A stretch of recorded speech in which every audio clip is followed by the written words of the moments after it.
ও কসাই কাকা, আমাকে একটু মাংস দাও না গো, আমার কাছে কিন্তু টাকা নেই। মাংস দিতে পারি, তোর স্বামী তো পাগল, ঘরে থাকে না, যাবো? যেও। বলছি তুই তো একা থাকিস, মাংস নিয়ে গিয়ে ভালো করে রান্না কর, রাতে আমি যাচ্ছি, দুজনে জমিয়ে খাবো, ঠিক আছে? আদা রসুন কেনার টাকা আছে? এই নে, এই 20 টাকা নিয়ে যা, আদা রসুন গরম মশলা কিনে নিবি, কেমন?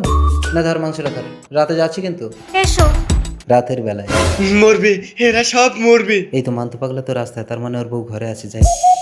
ফুলি, ও ফুলি, রান্না করেছো? বাহ, মদ খাবে? এই না ও সোনা, খা। আরে আরে সবটা খেয়ে নিও। ও শোনো, এবার আমার মাংসের দাম দাও। আমার কাছে তো পয়সা নেই কসাই কাকা। আরে পয়সা কে চেয়েছে জান? না না কসাই কাকা, আমার স্বামী আছে। আরে ওই পাগলটার কথা ছাড়ো তো, কাছে এসো। একদম ছোবে না বলে দিচ্ছি। খতম। এ কি করলে স্বামী? ওমা, এ তো মরে গেছে। ম্যাডাম, আপনার স্বামী একটা পাগলের ঘরে ঢুকে তার স্ত্রীর সাথে জবরদস্তি করছিল। পাগলটা আপনার স্বামীর মাথায় মেরে দিয়েছে। আপনি কি পাগলটার নামে কোনো এফআইআর করবেন? না, সে কি, আপনার স্বামী মারা গেছে, কোনো কষ্ট হচ্ছে না? স্বামী হয়, কষ্ট তো একটু হচ্ছে, কিন্তু যার কর্মদোষে সে মরেছে, আমার শান্তি হয়েছে।